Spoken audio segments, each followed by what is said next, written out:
Hi, Bookworm buddies. Welcome back to chapters 7 and 8 of the Boxcar Children.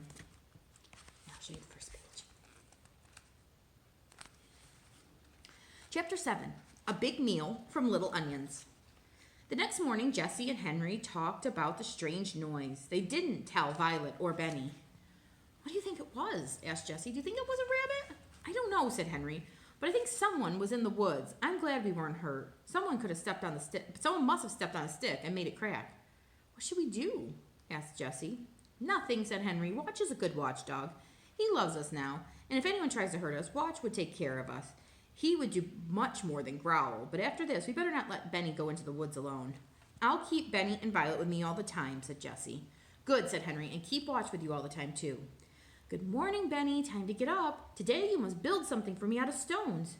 What is it? Benny asked. I'm not going to tell you, said Henry, laughing. You build it just as Jessie tells you, and you will see. Henry was so eager to begin work that he ran all the way to town. The doctor came to the door and smilingly looked at him over from head to toe. My mother will tell you what to do today, said the doctor. She wants you to work in her garden.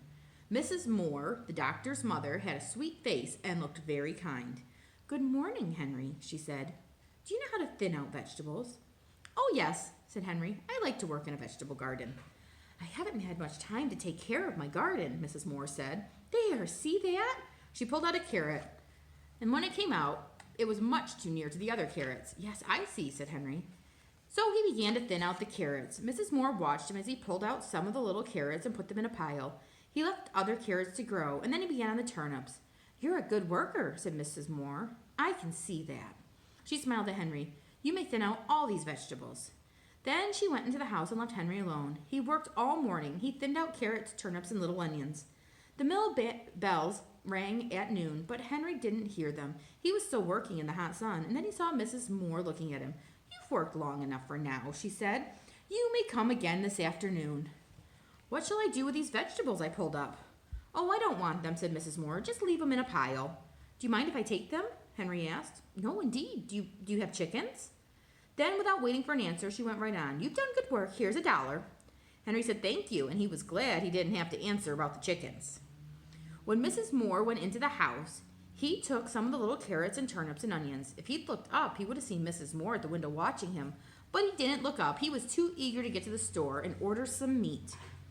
When he arrived at the boxcar, Benny told him, The building is done! I helped make it. The building was a fireplace made of flat stones. Benny did a lot of work, said Jessie. He carried the stones and found wood for the fire. The fireplace was a very good one. The children and Watch had made a hole in the foot of a big rock between two trees. Flat stones were laid on the floor of this hole and around the sides. More big stones were put up to keep out the wind. Jessie found a very heavy wire in the dump and had put the big kettle on it and tied the end of the wire to the two trees. The kettle now hung over the fireplace and the fire was laid. Beside the fireplace was a big woodpile. That's great, cried Henry. You have done very well. Now see what I have.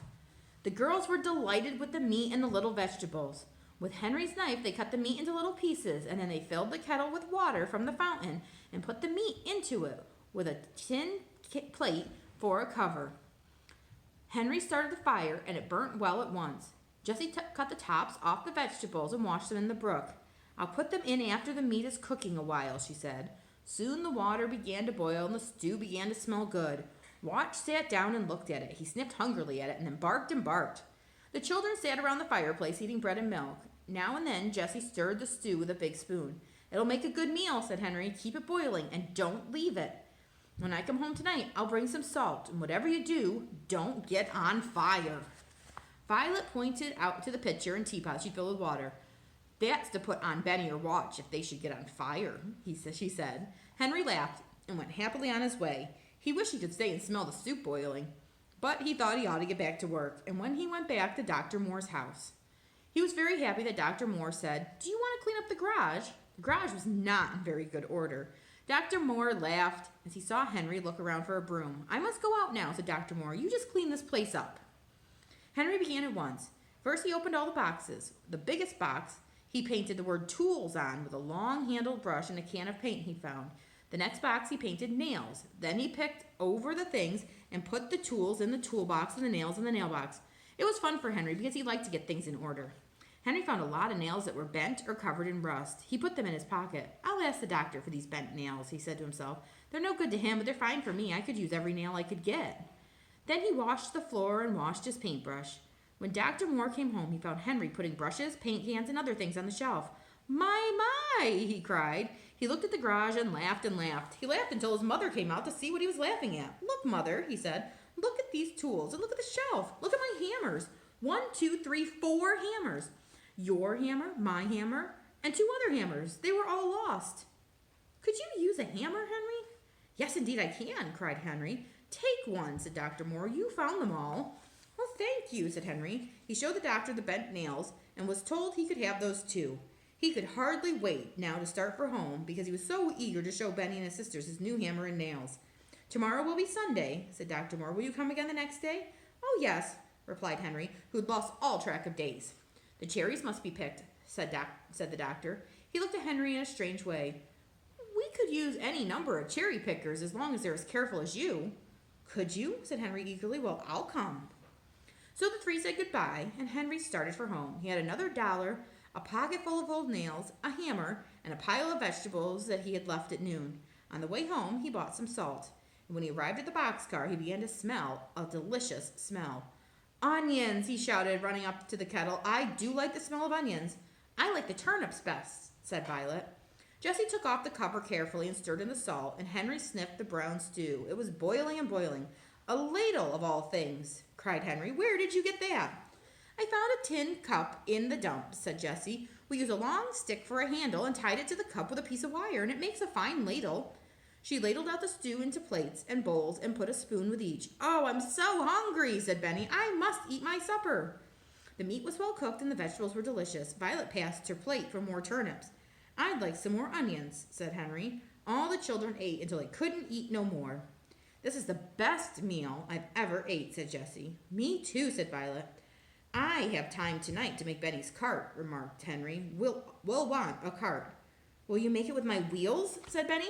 Yes, with your wheels, answered Henry. But you must cart stones in it when I get it done. Yes, said Benny. I'll cart stones or rocks or anything. Tomorrow will be Sunday and I can stay home, Henry went on. Do you think that's all right, Jessie, to build a dam for a swimming pool on a Sunday? Yes, I do, said Jessie. We're making a swimming pool so we can keep clean. Henry began happily to hammer out the bent nails with his new hammer. Soon he had some good nails. You and I will go find some boards, Benny. Come on. So the boys came back with some boards from the dump. Henry sat down and began to make a cart. He couldn't see very well because it was getting dark and there was no moon, but at last the cart was done and he gave it to Benny. Thank you, said Benny. After his sisters had admired the cart, Benny pulled it around just for fun. Then Henry put it in the boxcar for the night. Henry said to Jessie, I hope we don't hear that noise tonight. I hope not too, said Jessie. Then she laughed. Look at Benny. He's gone to sleep with his hand on his cart. Henry laughed too, but he laughed at himself because he was going to sleep with his new hammer under his pillow. Chapter 8. A swimming pool at last. The boxcar children were so tired that they slept until 10 o'clock Sunday morning.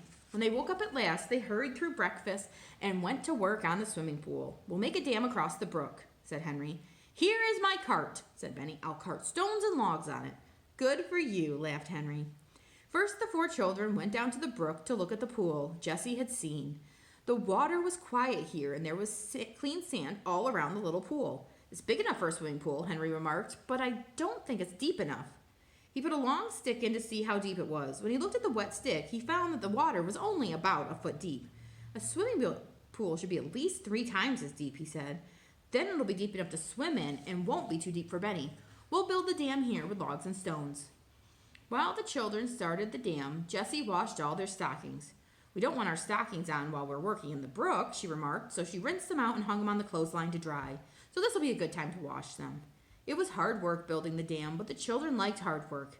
Henry and Jessie pulled the logs to the brook, and Violet and Benny carried the stones with the help of the cart.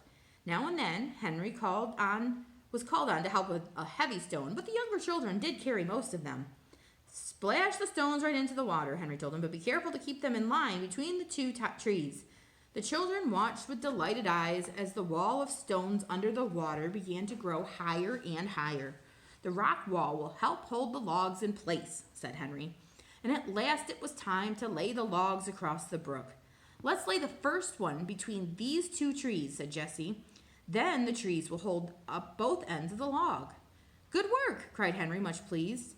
That's just what we'll do. But when the first big log was splashed into place on top of the stone wall, the water began to run over the top of the log and around both ends. Oh dear, cried Jessie. The water runs around the ends every time. What should we do? We have to put lots of logs on with brush between them, said Henry. We'll put on so many that the water can't get through. They laid 3 logs across with 3 more on top of them and 3 more on top of them. Violet filled her arms with brush and held it in place until each log was laid. Benny filled the holes at the ends of the logs with flat stones. Such wet children were never seen before, but the hot sun would dry them off and no one cared. When the top 3 logs were laid in place at last, the 4 tired children sat down to watch the pool fill. But Henry could not sit still as the water came higher and higher up the dam. See how deep the pool is getting, he cried. See how still it is? At last the pool was full and the water came over the top of the dam and made another waterfall. Just like a mill dam, said Henry. Now the pool is deep enough for all of us to swim in. You boys can have the first swim, said Jessie. We girls must go and get dinner ready. We'll ring the bell when we're ready. The boys splashed around in the pool while the girls made a fire and hung the kettle of brown stew over it, stirring it now and then. Violet cut the bread and then got the butter, hard and cold, out of the refrigerator. When everything was ready, Jessie rang the dinner bell. The bell was just a tin can from the dump. Jessie had hung it from a tree with a string, and she rang it with a spoon. Then she got the ladle and began to ladle out stew. That's the dinner bell, cried Benny. I know it is. Come on, Watch. Don't you want some dinner? Watch had had a swim too. He came out of the water and shook himself. The 2 boys put on their dry clothes and went to Sunday dinner. Let me ring the bell again, said Benny. I like stew even better today, said Henry, eating hungrily. That's because we work so hard, remarked Jessie. Let's go for a walk in the woods this afternoon. Oh, let's, cried Violet. Let's go exploring again. The children washed the dishes and then started on their walk. As they walked along, Watch began to bark. At first, the explorers were frightened. Oh, what is it? Said Violet. Maybe it's a rabbit, said Henry. Then they saw a hen running away. There's Watch and the hen. It was running through the woods. Watch ran after her, but Henry called him back. Don't run after that poor hen, so he said. Maybe the hen had a nest, remarked Benny. What? Said Jessie. She had some eggs in it, said Benny. Come here and see. Jessie looked at the ground where Benny had pointed and saw a nest with 5 eggs in it. A runaway hen, said Jessie. She wanted to hide her nest so she would have some chickens. We'll have the eggs for supper. I know how to cook eggs. The eggs made a delicious supper. Jessie put them in the bowl with a little bit of salt, and Violet took a spoon and stirred them as hard as she could. Put in some milk, Violet, said Jessie, and stir them some more. Henry started up the fire, and a big kettle hung over the fire, and Jessie put in some butter. She watched the butter until it was nice and brown, and then she put in the eggs. Sit down, she said. Be all ready to eat when the eggs are done. Violet put the blue tablecloth on the ground. She got the bread and butter and plates and spoons, and the children were ready for supper. Here I come, said Jessie. Hold out your plates. Oh, Jessie, said Benny, these are the best eggs I've ever had. I found the eggs and you cooked them. Yes, you did, Benny, said Henry. Thank you for a fine meal.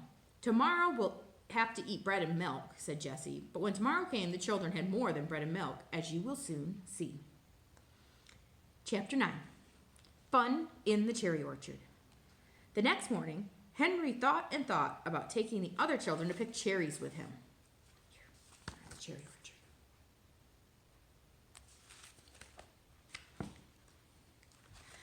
At last he told his sisters about it as they ate bread and milk for breakfast. Dr. Moore said he wanted more children to help. Do you think all of us ought to go, Jessie? Well, said Jessie, I don't know. You see, there are 4 of us. Grandfather's looking for us. It would be easier to see 4 than 1. Yes, that's so, said Henry. But we could go down the hill and through the streets 2 by 2. I'll take Betty and go ahead, and in a little while you, Violet, come with the dog. Good, said Jessie. Watch can tell where you go. The children took down the clothesline and shut the door to the car. Everything was in order, and they started out. When they arrived at the orchard, they soon saw that they were not the only workers. The doctor was there, and the cook, and 2 men carrying ladders and baskets. Good morning, Henry, said Mrs. Moore. "Can you work today?" "Oh, yes," said Henry. "These are my sisters, Jessie and Violet. They can pick cherries." "Benny's too young to climb the trees, but we had to bring him. Maybe he can carry baskets," said Dr. Moore, smiling at Benny. "You see, this is a big cherry year, and we have to work fast once we begin. Maybe he can fill the little baskets from the big one."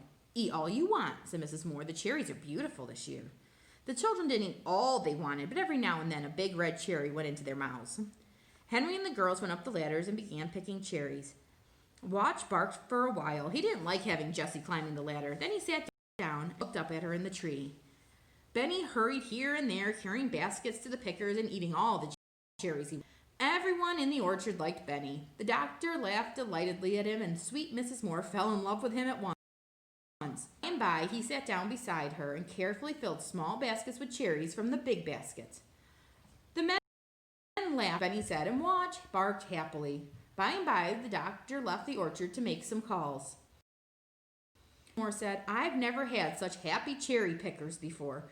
You are having such a good time out here that I don't want to go in the house." She smiled. Mary, the cook, seemed to be thinking the same thing, for she came again and again into the orchard. After a while, the cook went in to get dinner, but the children still picked cherries, and at noon, Dr. Moore came home. "You must stay to dinner," he said to the children. "You can eat here in the orchard under the trees. Will your mother be watching for you?" And when he asked this, he looked at Henry in a strange way. Henry didn't know what to say, but at last Jessie said, "Oh no, our mother and father are dead." "Then you must stay," said Mrs. Moore. "Come here, Mary." The cook put a table under the trees, and they all sat around it and ate a delicious dinner. Then Mary went into the house and came out with big bowls of cherry dumplings. "I can smell something good," cried Benny. "Is it cherries?" "Yes, my little dear," said Mary. "Cherry dumplings. The cherries are cooked in the dumplings." Benny ate his cherry dumpling and then went to sleep with the dog as a pillow. But Henry, Jessie, and Violet began working again. Mrs. Moore looked out the window at them. "Just see how those children work," she said to Dr. Moore, "and they're so polite, too. I wonder who they are." Dr. Moore said nothing, and after a while he went out to the orchard. "You've worked long enough," he said. He gave them $4 and all the cherries they could carry. "This is too much," said Henry. "No," said Dr. Moore, "that's just right. You see, you're better than most workers because you're so happy. Please come again." "I'll come every day," said Benny. They all laughed. Dr. Moore saw that the children did not leave the orchard at the same time, but started down the street 2 by 2. "I wish I knew who they were," he said to himself. When the cherry pickers got back to their little home, they looked everything over carefully. But things were just as they'd left them. The door was still closed, and the milk and the butter were in the refrigerator. The children made a happy supper of bread and butter and cherries, and then went to bed in the boxcar. The same night, Dr. Moore was reading the paper, and all at once, he saw the word "lost" and began to read. "Lost. 4 children, 2 boys and 2 girls, somewhere around Greenfield and Silver City.